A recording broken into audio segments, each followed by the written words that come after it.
What's going on, movie friends? This is Tommy Knocker, the movie guy, coming at you. Today, guys, we're going to do something a little different. We're going to do the top 10 Friday the 13th characters that should not have made it. This is just my opinion. These are the characters that, for whatever reason, they did not get a kill. They didn't get a death scene. They made the movie for whatever reason. And I always wondered why. So I'm going to do my top 10 characters that should not have made it.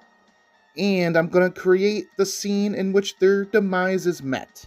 Now, most of these, it's not going to just be about the final guy, final girl that made it. These are the side characters that should not have made it, okay? So, here we go. But first, before we get to the list, we got to check the survey question. And I wanted to know, which character did you guys want to see die on screen the most? What character did you want to see get an on-screen demise? Not a surprise, not a big surprise. Vic from Friday the 13th Part 5, A New Beginning, gets a whopping 64%. It would have been interesting to see how he got demise. I tried, guys. Spoiler, we will be talking about Vic later in the video. So I'm trying to create a scenario in which it's realistic, somewhat. I know that sounds crazy to have the word realistic in this video, but trying to think of a scenario where they would get their demise.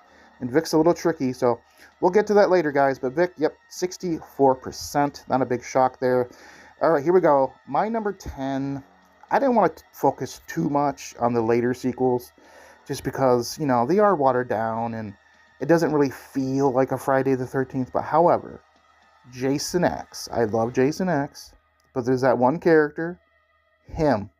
Cecarian, that's his name, how does I pronounce it? Cecarian, the nerdy tech guy that created KM.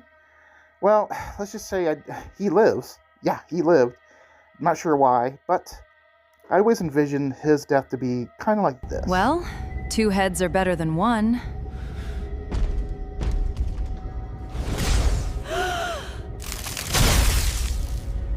So yeah, it's a romantic gesture. He is in love with KM, but they have that weird connection. KM's ahead now. So let's say Uber Jason decapitates Cecarian, and let's say somehow they fix him up with tech. Like, kind of like the nanobots, whatever they did to Jason to make him Uber Jason. Let's say somehow they try to fix him, but they couldn't fix all of him, just his head. And now Cecarian head and KM head they're in love together. So that's what I mean by he does die, but he kind of doesn't die. You know what I mean? KM she's a droid, she's a robot, she gets decapitated, but she doesn't die, you know what I'm saying? So maybe Cecarian turns into a droid later on in the movie. I don't know, guys.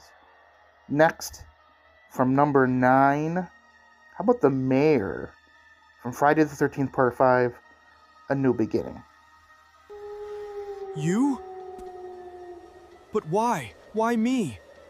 No! I just thought it'd be interesting to have a scene where, again, you don't see the killer, you don't see who Roy is, there's no spoiler there because, but this is in the movie. After Mayor is talking to the sheriff, he makes that comment about how Jason's body's cremated. But we know now, in Part 6, his body was not cremated. So maybe the mayor, that was the rumor, that was the legend that he was cremated. Maybe he didn't know.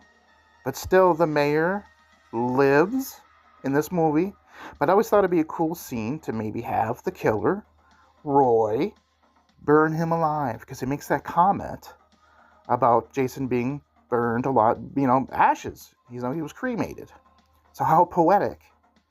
And also have the red herring be the sheriff, because he said that in front of the sheriff. You know what I mean? Put the heat on the sheriff a little bit. Burned alive, and he sees Roy, he sees this face, and he's like, you? Why you? Why? And he's burned alive, and the mayor dies. Another kill in Part 5. This one would be a little bit more personal. And then a burned alive one. I don't think we'd get that a lot in Friday the 13th movies, so I don't know. What do you guys think of these? Let me know. Next, coming in at number 8, from Part 8, the teenagers, the students On the boat, there was a whole bunch of them. What happened?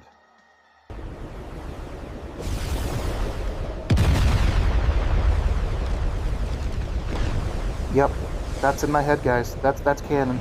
Yep, who cares, right? Who cares about these goddamn teenagers on the boat? In my head, they didn't make it because the boat was blown up and the Kraken demolished the ship and they all died.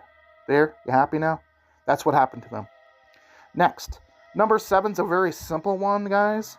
I always wanted Jenna to be the final girl in the reboot Friday the 13th. Whitney, I don't like the storyline of her being held captive, hostage by Jason. I don't think that's his style, even though of all the women, he thinks Whitney looks like his mom the most, but whatever. He keeps her hostage. Not a fan of that. Really like Jenna. I think Whitney didn't deserve. So I just thought it'd be just a simple switch out. Whitney gets the kill that Jenna gets. Jenna lives happily ever after with Clay. I know, God forbid, you're going to have 3 people live. You had to switch it out.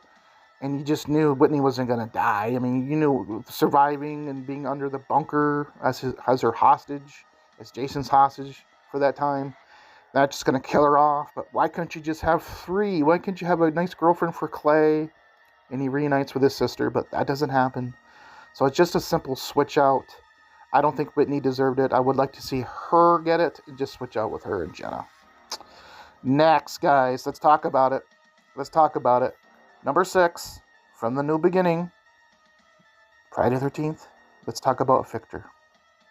Who are you? What do you want?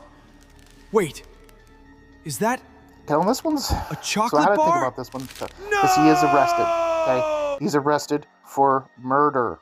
So I have to think quick on this. This would have to be one of Roy's first kills because Victor's not going to spend a lot of time in little tiny Crystal Lake jail cell, for murder. So I'm thinking Roy does have kind of access in and out of the jail cell. He is an EMT. It's a small town. They're in and out of the police station all the time. It's probably connected right to the police station. Who knows? He's probably a trusting figure in there. So who knows? He probably could have just maybe poisoned Victor. Somehow maybe just poisons him.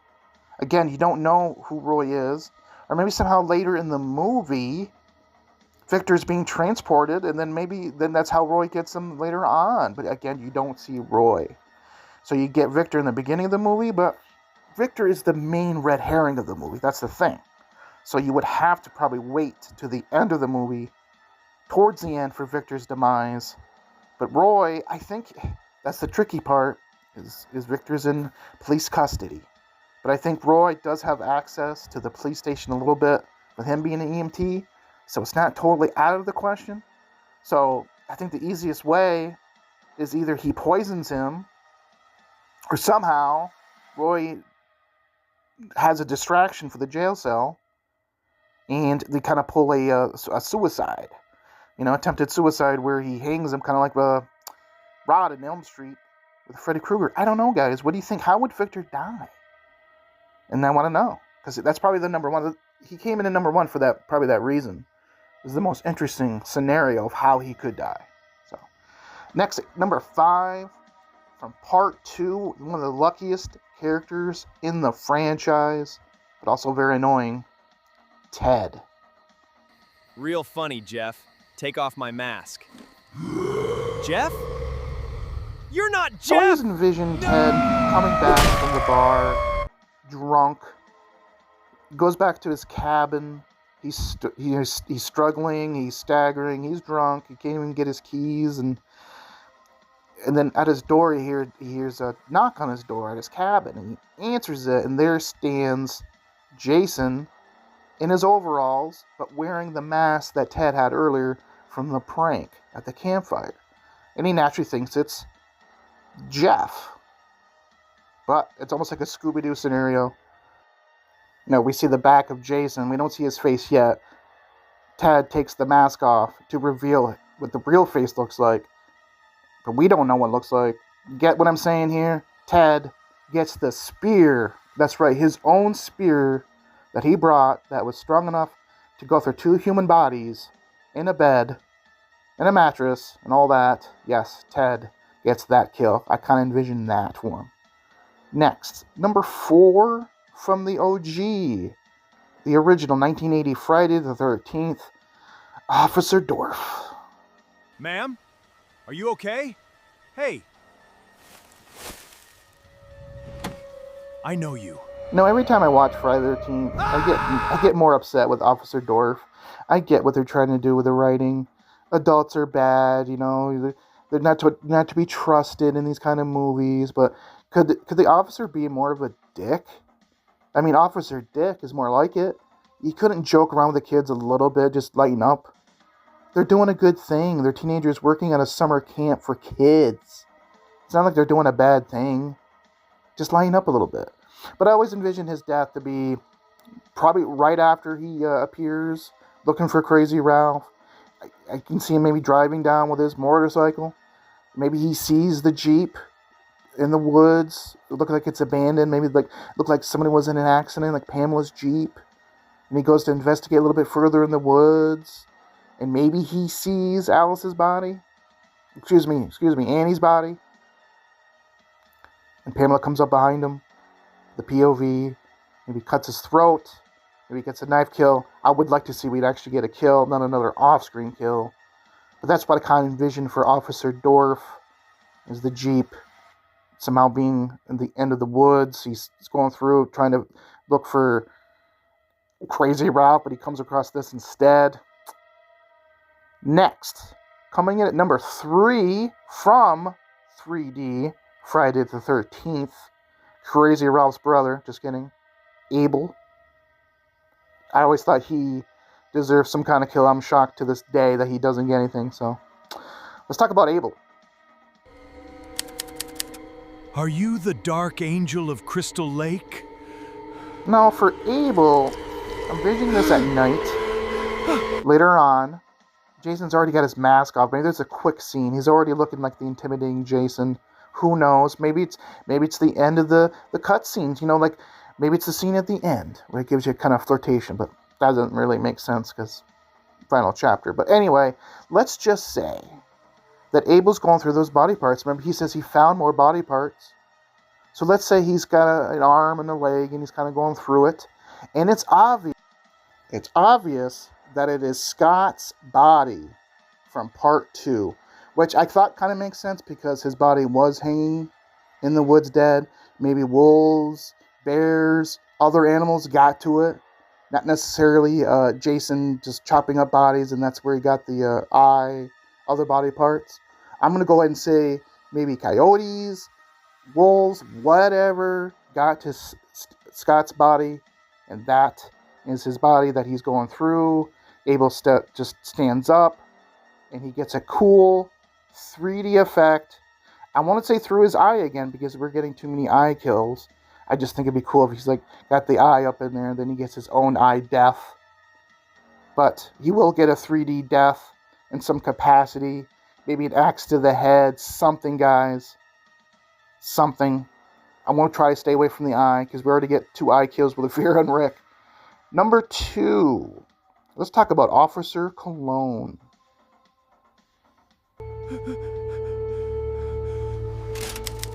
Always wanted a cool death for him. I think it is different and refreshing that he did live. He was the biggest jerk. I hated him more than Garrus. Sheriff Garrus is very popular. Cologne, not so much. Like to throw his weight around. Call Megan babe. That's kind of inappropriate too. But Officer Cologne, they saved his life by locking him in the jail cell though. He doesn't get a death. Well, he does get a death later on in the fan films. That doesn't count. But Officer Cologne, I envision Jason somehow coming into the police station. That's the tricky part is, I always wanted somehow Jason to find the police station and he walks in. And Officer Cologne is like all confident and cocky that he can't get him because he's in a jail cell. Right? But then Jason looks down and sees that the keys are on the floor. And I don't think Jason would need the keys anyway. Not this Jason. He could probably just rip up the bars off. And then Cologne gets his demise that way. Somehow, some way. Or, this is the one I'm kind of leaning more towards, that at the end of the movie, the very end of the movie, you get a POV, you don't see who the guy is, and Cologne is begging him to open up the jail cell. And let's say that the person finds the gun and shoots Officer Cologne in the jail cell, dead right between the eyes. And we know it is Elias Voorhees, because that was the rumor, that was the original plot, that Elias was going to make an appearance in this movie. So why not have him going to the police station and finding Officer Cologne in there and saying, you know what, let's just kill him. Okay, guys, next and the last, number 1, from Friday the 13th, Part 2, Paul. Ginny! Find me! Now, guys, I'm only saying Paul for one reason, not because I just want him to die, because I like this character. I just want to put an end to the what if, did Paul live, did he not? He did die, that's the eyeball, Part 3, that's his eye, this and that. I just want to put an end to it, and that's why I picked Paul for number 1. You see his body at the end of the movie. Maybe it's all bent and bloodied next to Pamela's head. And that's it. That's the end of the mystery. Paul did die. So there you have it. Please like and subscribe. Wherever the red dot goes. Stab that notification bell. See you soon.